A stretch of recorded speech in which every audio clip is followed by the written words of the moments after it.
Praise the lord. మన ఆత్మీక జీవితం రాను రాను తక్కువైపోతూ ఉంది అని నాకు అనిపిస్తుంది.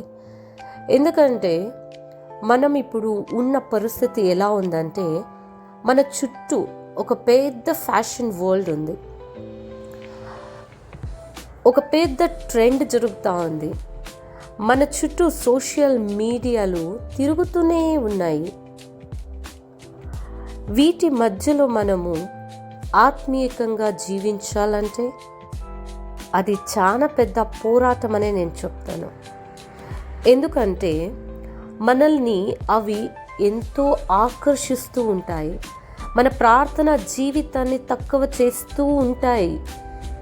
దానికి మనము ఎప్పుడు కూడా అట్రాక్షన్ కాకుండా, మనకు దేవునికి ఉన్న కనెక్షన్ని మనము పోగొట్టుకోకుండా, మన ప్రార్థన జీవితాన్ని మనము తక్కువ చేసుకోకుండా జీవించడం అనేది అది ఒక పెద్ద పోరాటం అని నేను చెప్తాను.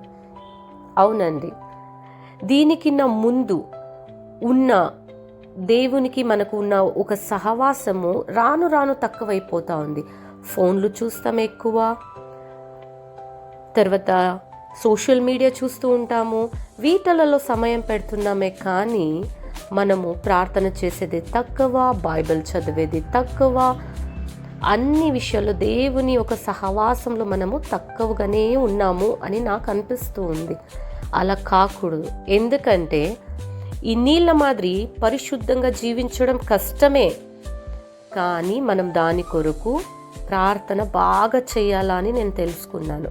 ఈ పాల మాదిరి మనము పొంగి పొంగి పోకూడదు. ఈ లోకంలో మనము ఒక విశ్వాస జీవితాన్ని గట్టిగా పట్టుకొని దేవునితో సహవాసంలో మనము గట్టిగా నిలకడగా ఉండాలండి.